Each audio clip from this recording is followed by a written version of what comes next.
हमारी वीडियोस सिर्फ और सिर्फ लिखित मूल महाभारत पर आधारित होती हैं। हम किसी प्रकार का बदलाव नहीं करते। इस भाग में आप विस्तार से जानेंगे कि किस प्रकार अश्वत्थामा और राक्षसराज घटोत्कच का महाभयंकर युद्ध हुआ था। पिछले भाग में आपने जाना था कि इस रात्रि युद्ध में किस प्रकार भीमसेन ने अनेक कौरव पुत्रों को अपने हाथों के प्रहार से ही मार डाला था। एक तरफ जहां अनेक कौरव योद्धा भीम को घेरकर खड़े हो गए थे, वहीं दूसरी तरफ सात्विकी के हाथों भूरिश्रवा के वध से दुखी हुए उनके पिता सोमदत्त सात्विकी के सम्मुख आकर बोलने लगे थे। द्रोण पर्व अध्याय 156। संजय बोले, हे राजन, दिन के युद्ध में आमरण उपवास का व्रत लेकर बैठे हुए अपने पुत्र भूरिश्रवा के सात्विकी द्वारा मारे जाने पर उस समय उनके पिता सोमदत्त को बड़ा क्रोध हुआ। उन्होंने सात्विकी से इस प्रकार कहा, हे सात्वत, पूर्व काल में महात्माओं तथा देवताओं ने जिस क्षत्रिय धर्म का साक्षात्कार किया है, उसे छोड़कर तुम लुटेरों के धर्म में कैसे प्रवृत्त हो गए?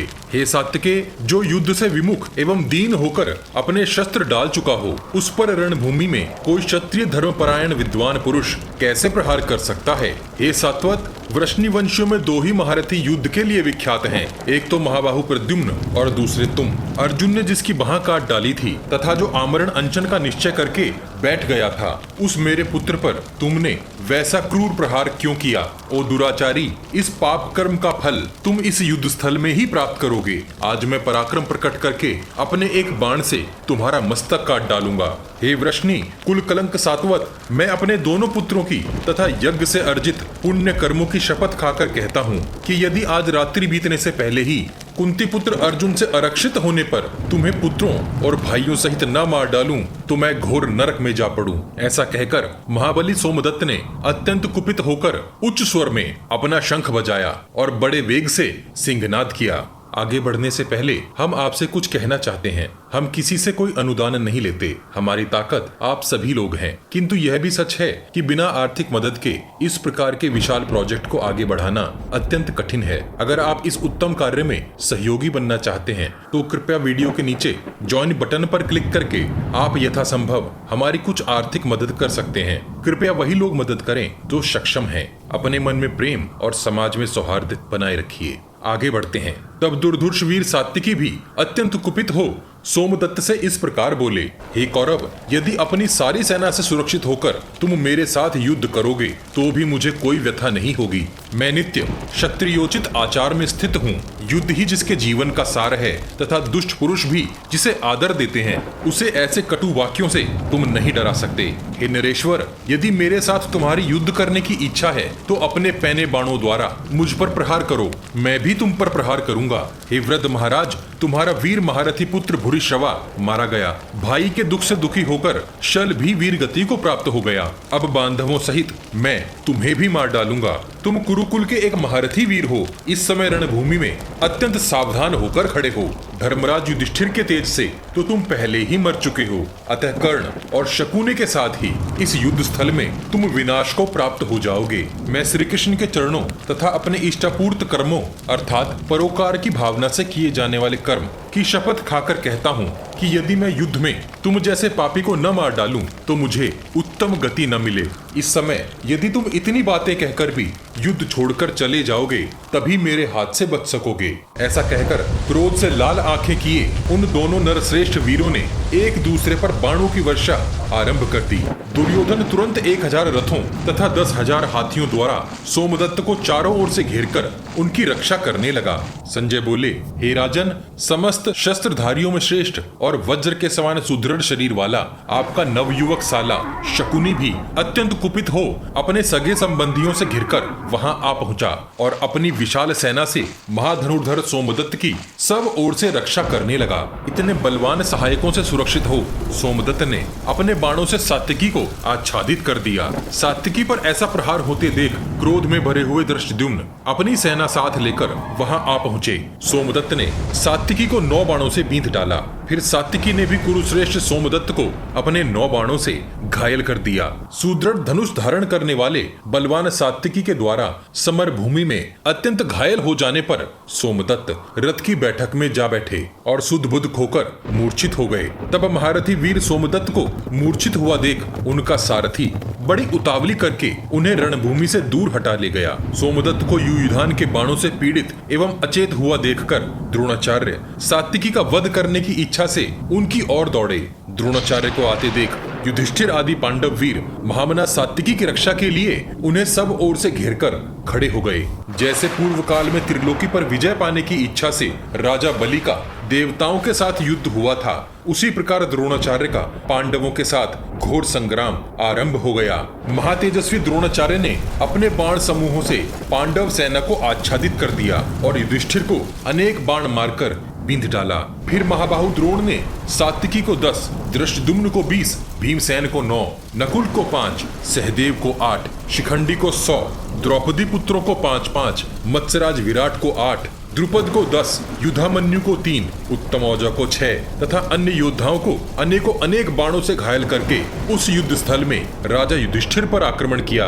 हे राजन, द्रोणाचार्य से मार खाकर पांडुपुत्र युधिष्ठिर के सैनिक आर्तनाद करते अर्थात दर्द से चिल्लाते हुए भय के मारे 10 दिशाओं में भाग गए। द्रोणाचार्य के द्वारा पांडव सेना का संहार होता देख कुंती कुमार अर्जुन के हृदय में कुछ क्रोध हो आया। वे तुरंत ही आचार्य का सामना करने के लिए उनकी ओर चल दिए। अर्जुन को युद्ध में द्रोणाचार्य पर धावा करते देख युधिष्ठिर की सेना पुनः ओज से भरकर वापस लौट आई। हे राजन, तदनंतर भरद्वाज नंदन द्रोण का पांडवों के साथ पुनः युद्ध आरंभ हो गया। आपके पुत्रों ने द्रोणाचार्य की रक्षा के लिए उन्हें सब ओर से घेर रखा था।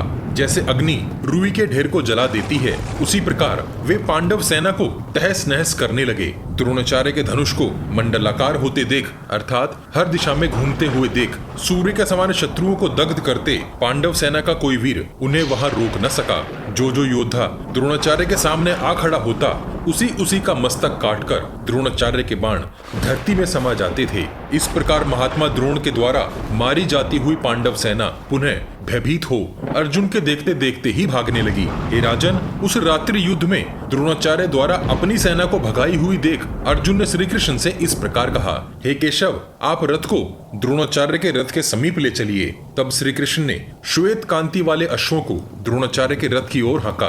अर्जुन को द्रोणाचार्य का सामना करने के लिए जाते देख भीमसेन ने भी अपने सारथी से कहा, हे सारथी, तुम द्रोणाचार्य की सेना की ओर ही मुझे ले चलो।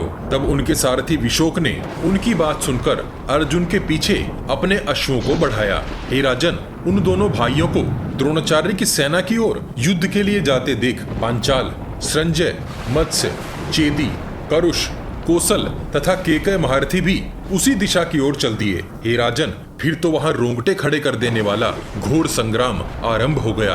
अर्जुन ने द्रोणाचार्य की सेना के दक्षिण भाग की ओर तो भीमसेन ने वाम भाग अर्थात बाएं भाग को अपना लक्ष्य बनाया। उन दोनों भाइयों के साथ विशाल रथ सेनाएं थी। हे राजन, पुरुष सिंह भीमसेन और अर्जुन को द्रोणाचार्य पर धावा करते देख धृष्टद्युम्न और सात्विकी भी वहीं जा पहुंचे।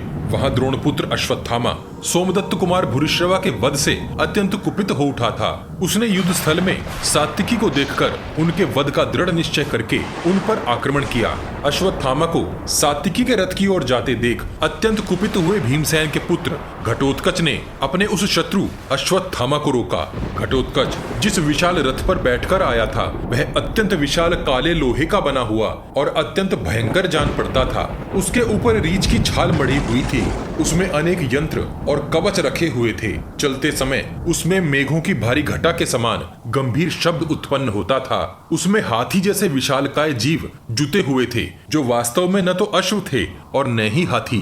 उस रथ की ध्वजा का दंड बहुत ऊंचा था। वह ध्वज पंख और पंजे फैलाकर आंखें फाड़ फाड़ कर देखने वाले एक गृधराज अर्थात गिद्ध से सुशोभित था। उसकी पताका रक्त से भीगी हुई सी जान पड़ती थी। ऐसे 8 पहियों वाले उस विशालकाय रथ पर बैठा हुआ घटोत्कच भयंकर रूप वाले राक्षसों की एक अक्षौहिणी सेना से घिरा हुआ था। उस समस्त सेना ने अपने हाथों में शूल, गदा, विशाल पर्वत खंड और वृक्ष ले रखे थे। प्रलय काल के दंडकारी यमराज के समान विशाल धनुष उठाए घटोत्कच को देखकर वहां समस्त राजा व्यथित हो उठे। वह देखने में एक विशाल पर्वत शिखर के समान जान पड़ता था। उसका रूप भयानक होने के कारण वह सबको भयभीत कर रहा था। उसका मुख बड़ा भीषण था और दाढ़ों अर्थात दांतों के कारण और भी विकराल जान पड़ता था। उसके कान कीलों के समान जान पड़ते थे। उसकी ठोड़ी बहुत बड़ी थी, बाल ऊपर की ओर उठे हुए थे, आंखें भय उत्पन्न कर देने वाली थी। उसका मुख अग्नि के समान जान पड़ता था, पेट भीतर की ओर धसा हुआ था। उसके गले का छेद बहुत बड़े गड्ढे के समान जान पड़ता था। सर के बाल किरीट अर्थात मुकुट से ढके हुए थे। वह मुंह बाए हुए यमराज के समान समस्त प्राणियों के मन में त्रास अर्थात जीवन का भय उत्पन्न करने वाला था। उस राक्षस राज घटोत्कच को विशाल धनुष उठाए अपनी ओर आते देख आपके पुत्र दुर्योधन की सेना भय से पीड़ित एवं शुद्ध और व्याकुल हो उठी। घटोत्कच के उस सिंहनाद से भयभीत हो हाथियों का मलमूत्र निकल जाता था। तदनंतर उस रात्रि युद्ध में रणभूमि में अचानक बलवान राक्षसों द्वारा की हुई पत्थरों की बड़ी भारी वर्षा होने लगी। लोहे के चक्र, भुषुंडी, प्रास, तोमर, शूल, शतघ्नि और पट्टीश आदि अस्त्र अविराम अर्थात बिना रुके लगातार गति से गिरने लगे। उस अत्यंत भयंकर संग्राम को देखकर कौरवों के समस्त नरेश, आपके सभी पुत्र कर्ण सहित पीड़ित हो संपूर्ण दिशाओं में भाग गए। उस समय वहां अपने अस्त्र बल पर अभिमान करने वाला एकमात्र द्रोण पुत्र अश्वत्थामा तनिक भी व्यथित नहीं हुआ। उसने घटोत्कच की रची हुई माया अपने बाणों द्वारा नष्ट कर दी। माया नष्ट हो जाने पर अमर्ष में भरे हुए घटोत्कच ने बड़े भयंकर बाण छोड़े। जैसे क्रोध आतुर सर्प बड़े वेग से बिल में घुस जाता है, उसी प्रकार वे सुवर्ण में पंख वाले शीघ्रगामी बाण कृपी कुमार अर्थात अश्वत्थामा को विदीर्ण करके खून से सनकर धरती में घुस गए। उस प्रहार ने अश्वत्थामा का क्रोध बढ़ा दिया। फिर तो शीघ्रता पूर्वक हाथ चलाने वाले उस प्रतापी वीर ने क्रोधी घटोत्कच को 10 बाणों से घायल कर दिया। मर्म स्थानों में गहरी चोट लग जाने के कारण घटोत्कच अत्यंत व्यथित हो उठा और उसने एक ऐसा चक्र हाथ में लिया जिसमें असंख्य अरे अर्थात धारदार शूल थे। उसके प्रांत भाग अर्थात किनारों में छुरे लगे हुए थे। वह चक्र प्रातः काल के सूर्य के समान तेजस्वी जान पड़ता था। भीमसेन कुमार घटोत्कच ने अश्वत्थामा का वध करने की इच्छा से वह चक्र उसके ऊपर चला दिया, परंतु अश्वत्थामा ने अपने अनेक बाणों की चोट के द्वारा उस बड़े वेग से आते चक्र को दूर फेंक दिया और वह भाग्यहीन संकल्प की भांति व्यर्थ होकर भूमि पर जा गिरा। तदनंतर अपने चक्र को इस प्रकार धरती पर गिराया हुआ देख घटोत्कच ने अपने बाणों की वर्षा से अश्वत्थामा को उसी प्रकार ढक दिया जैसे राहु सूर्य को आच्छादित कर देता है। वहां घटोत्कच के तेजस्वी पुत्र अंजन पर्वा ने, जो कोयले के ढेर के समान काला था, अपनी ओर आते हुए अश्वत्थामा को उसी प्रकार रोक दिया जैसे गिरिराज हिमालय आंधी को रोक देते हैं। भीमसेन के पौत्र अंजन पर्वा ने अपने बाणों से अश्वत्थामा को छा दिया। रुद्र, विष्णु तथा इंद्र के समान पराक्रमी अश्वत्थामा के मन में तनिक भी घबराहट उत्पन्न नहीं हुई। उसने एक सदे हुए बाण से अंजन पर्वा की ध्वजा काट डाली, फिर 2 बाणों से उसके 2 सारथियों को, 3 से त्रिवेणु को, 1 से धनुष को और 4 से चारों अश्वों को मार डाला। तत्पश्चात रथहीन हुए राक्षस पुत्र अंजन पर्वा के हाथ में व्याप्त खड़क को अश्वत्थामा ने एक तीखे बाण से उसके 2 टुकड़े कर दिए। हे राजन, तब घटोत्कच पुत्र ने तुरंत ही सोने से विभूषित एक गदा घुमाकर अश्वत्थामा पर दे मारी, परंतु अश्वत्थामा के बाणों से टकराकर वह भी पृथ्वी पर जा गिरी। तब आकाश में उछलकर मेघों की भांति गर्जना करते हुए अंजन पर्वा ने आकाश से वृक्षों की भारी वर्षा आरंभ कर दी। तदनंतर द्रोण पुत्र अश्वत्थामा ने आकाश में स्थित हुए उस मायाधारी घटोत्कच पुत्र को अपने बाणों द्वारा उसी तरह घायल कर दिया जैसे सूर्य अपनी किरणों द्वारा मेघों की घटा को भेद देते हैं। इसके बाद अंजन पर्वा नीचे उतरकर अपने स्वर्ण भूषित रथ पर अश्वत्थामा के सामने आ खड़ा हुआ। हे राजन, अश्वत्थामा ने उसकी माया नष्ट करके और भयंकर बाण वर्षा करके लोहे के कवच धारण करके आए हुए उस भीमसेन पौत्र अंजन पर्वा को उसी प्रकार मार डाला जैसे प्रभु महेश्वर ने अंधकासुर का वध किया था। अपने महाबली पुत्र को अश्वत्थामा द्वारा मारा गया देख चमकते हुए बाजूबंद से विभूषित विभूषित घटोत्कच बड़े रोष के साथ अश्वत्थामा के समीप आकर उस वीर कृपी कुमार से बिना किसी घबराहट के इस प्रकार बोला। घटोत्कच ने कहा, हे द्रोण पुत्र अश्वत्थामा, यहीं खड़े रहो। आज तुम मेरे हाथों से जीवित बचकर नहीं जा सकोगे। आज मैं तुम्हारा संपूर्ण विनाश कर डालूंगा। अश्वत्थामा ने कहा, हे देवताओं के समान पराक्रमी पुत्र, तुम यहाँ से जाओ और दूसरों के साथ युद्ध करो। हे हिडिंबा नंदन, पुत्र के लिए यह उचित नहीं है कि वह पिता से युद्ध करे। हे हिडिंबा कुमार, अभी मेरे मन में तुम्हारे प्रति तनिक भी क्रोध नहीं है। तुम्हें ज्ञात होना चाहिए कि क्रोध के वशीभूत हुआ प्राणी अपना भी विनाश कर डालता है, फिर दूसरों की तो बात ही क्या। अतः मेरे कुपित होने पर तुम सकुशल नहीं रह सकोगे। संजय बोले, हे राजन, पुत्र शोक में डूबे हुए भीमसेन कुमार ने अश्वत्थामा की यह बात सुनकर क्रोध से लाल आंखें करके रोष पूर्वक ये कहा, हे द्रोण कुमार, क्या मैं युद्ध स्थल में नीच लोगों के समान कायर हूँ जो तुम मुझे अपनी बातों से डरा रहे हो? तुम्हारे ये वचन सर्वथा अनुचित हैं। मैं कौरवों के विशाल कुल में भीमसेन से उत्पन्न हुआ हूँ। सम्रांगण में कभी पीठ न दिखाने वाले पांडवों का पुत्र हूँ। राक्षसों का राजा हूँ तथा दशग्रीव रावण के समान बलवान हूँ। हे द्रोण पुत्र, आज मेरे हाथ से छूटकर तुम जीवित नहीं जा सकोगे। मैं आज युद्ध में तुम्हारा सारा संकल्प नष्ट कर दूंगा। ऐसा कहकर क्रोध से लाल आंखें करके महाबली राक्षस घटोत्कच ने द्रोण पुत्र पर रोष पूर्वक धावा किया, मानो एक सिंह ने गजराज पर आक्रमण किया हो। जैसे बादल पर्वत पर जल की धारा बरसाता है, उसी प्रकार घटोत्कच अश्वत्थामा पर रथ की धुरी के समान मोटे बाणों की वर्षा करने लगा। परंतु अश्वत्थामा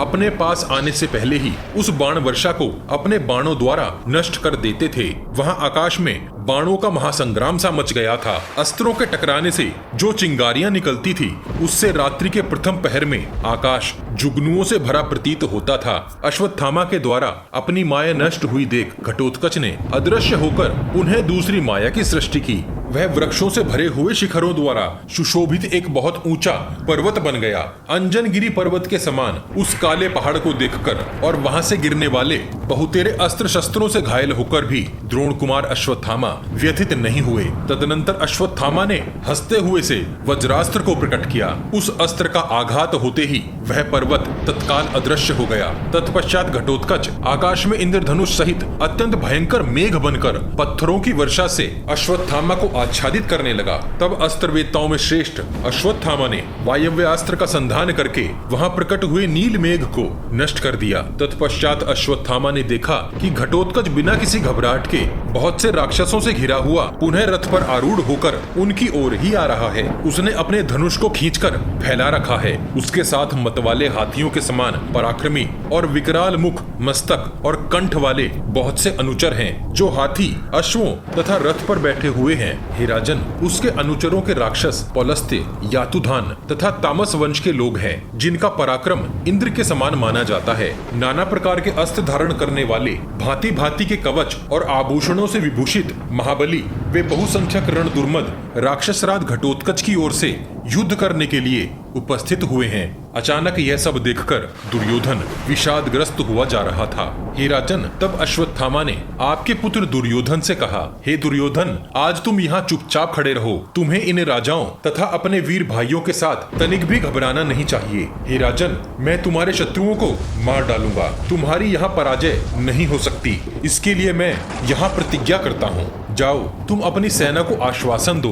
दुर्योधन बोला, हे गौतमी नंदन, तुम्हारा यह हृदय कितना विशाल है कि तुम्हारे द्वारा इस कार्य का होना मैं अद्भुत नहीं मानता। हम लोगों पर तुम्हारा अनुराग अर्थात समर्पित प्रेम बहुत अधिक है। संजय बोले, हे राजन, अश्वत्थामा से ऐसा कहकर दुर्योधन 1000 रथों द्वारा घिरे हुए शकुनी से इस प्रकार बोला, मामा, तुम 60,000 रथियों की सेना को साथ लेकर अर्जुन पर आक्रमण करो। कर्ण, वृषसेन, कृपाचार्य, नील, उत्तर दिशा के सैनिक कृतवर्मा, पुरुमित्र, सुतापन, दुशासन, निकुंभ, कुंडभेदी, पराक्रमी पुरंजय, दृढ़रथ, पताकी, हेमकंपन, शल्य, आरुणी, इंद्रसेन, संजय, विजय, जय, कमलाक्ष, परश्राथी, जयवर्मा और सुदर्शन, ये सभी महारथी वीर तथा 60,000 पैदल सैनिक आपके साथ जाएंगे। हे मामा जी, जैसे देवराज इंद्र असुरों का संहार करते हैं, उसी प्रकार आप भीमसेन, नकुल, सहदेव तथा धर्मराज युधिष्ठिर का भी वध कर डालो।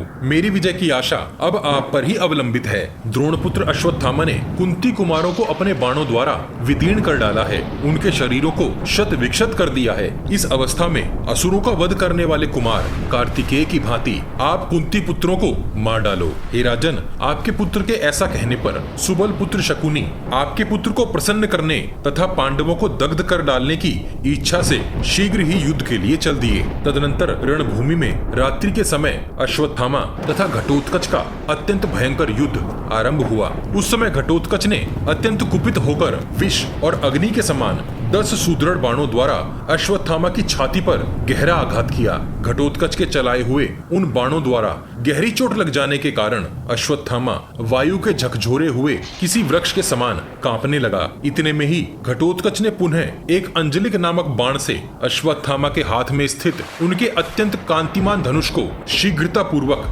काट डाला। तब अश्वत्थामा दूसरा धनुष हाथ में लेकर जैसे मेघ जल की धारा बरसाते हैं, उसी प्रकार तीखे बाणों की वर्षा करने लगे। हे भारत, उन्होंने सुवर्ण में पंख वाले आकाशचारी बाणों को उन राक्षसों पर चलाया। उन बाणों से चौड़ी छाती वाले राक्षसों का वह समूह अत्यंत पीड़ित हो मतवाले हाथियों के झुंड के समान प्रतीत होने लगा। अश्वत्थामा ने वहां अपने बाणों द्वारा अश्वों, सारथी, रथ और हाथियों सहित बहुत से राक्षसों को जलाकर भस्म कर दिया। हे राजन, जैसे भगवान महेश्वर आकाश में त्रिपुरासुर को दग्ध करके सुशोभित हुए थे, उसी प्रकार राक्षसों की उस विशाल सेना को अपने बाणों द्वारा दग्ध करके अश्वत्थामा शोभा पाने लगे। तब घटोत्कच ने कुपित हो भयानक कर्म करने वाले उन राक्षसों की उस विशाल सेना को आदेश दिया, तुम सब मिलकर अश्वत्थामा को मार डालो। राक्षस राज घटोत्कच की उस आज्ञा को शिरोधार्य करके विशाल मुख वाले, डरावनी जीभ वाले वे भयानक राक्षस क्रोध से लाल आंखें करके हाथों में भांति भांति के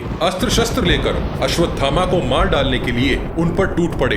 किसी से न डरने वाले वे भयंकर पराक्रमी सहस्त्रों राक्षस अश्वत्थामा के मस्तक पर शक्ति, शतग्नि, परिघ, अश्नि, शूल, पट्टीश, खड्ग, गदा, भिंदीपाल, मूसल, फरसे, प्रास, कटार, तोमर, कणप, मोटे मोटे पत्थर, भुषुंडी तथा काले लोहे के खंड बरसाने लगे। द्रोणपुत्र अश्वत्थामा पर अस्त्रों की वह बड़ी भारी वर्षा होती देख आपके समस्त सैनिक व्यथित हो उठे, परंतु परम पराक्रमी द्रोणपुत्र ने अपने वज्र के समान बाणों द्वारा वहां अचानक प्रकट हुई उस भयंकर अस्त्र वर्षा का विध्वंस कर डाला। तत्पश्चात अश्वत्थामा ने दिव्यास्त्रों से अभिमंत्रित बाणों द्वारा तत्काल ही उन राक्षसों को घायल कर दिया और वे सब अत्यंत पीड़ित हो व्याकुल हाथियों के झुंड के समान प्रतीत होने लगे। वे महाबली राक्षस अश्वत्थामा को मार डालने की इच्छा से रोष पूर्वक उनकी ओर दौड़े। हे राजन, वहां अश्वत्थामा ने ऐसा अद्भुत पराक्रम दिखाया जिसे समस्त प्राणियों में और किसी के लिए कर दिखाना असंभव ही था। महान अस्त्रवेता अश्वत्थामा ने अकेले ही उस राक्षसी सेना को राक्षस राज घटोत्कच के देखते देखते अपने प्रज्वलित बाणों द्वारा भस्म कर डाला। जैसे प्रलय काल की अग्नि समस्त प्राणियों को दग्ध कर देती है, उसी प्रकार राक्षसों की उस सेना का संहार करके युद्ध स्थल में अश्वत्थामा की बड़ी शोभा हुई। हे राजन, युद्ध स्थल में उस समय पांडव पक्ष के महाबली राक्षस राज घटोत्कच को छोड़कर दूसरा कोई भी अश्वत्थामा की ओर देख न सका। क्रोध से घटोत्कच की आंखें सब ओर घूमने लगी। उसने हाथ से हाथ मलकर कुपित हो सारथी से कहा, हे सूत, तू मुझे द्रोणपुत्र के समीप ले चल। अपने शोभाशाली भयंकर रथ के द्वारा घटोत्कच अश्वत्थामा के साथ द्वैरथ युद्ध करने के लिए उस ओर गया।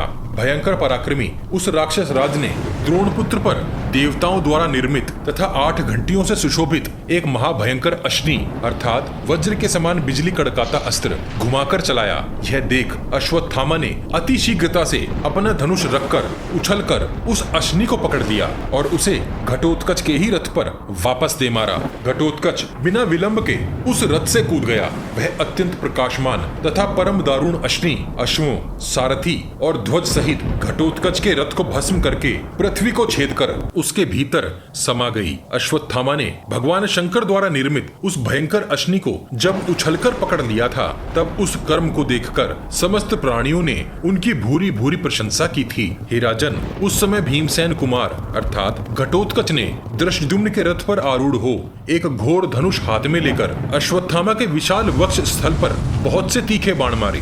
दृष्टद्युम्न ने भी बिना किसी घबराहट के पंख वाले बहुत से बाण द्रोणपुत्र के वक्ष स्थल पर छोड़े, तब अश्वत्थामा ने भी उन पर सहस्त्रों नाराज बाण चलाए। धृष्टद्युम्न और घटोत्कच ने अग्निशिखा के समान तेजस्वी बाणों द्वारा अश्वत्थामा के नाराजों को काट डाला।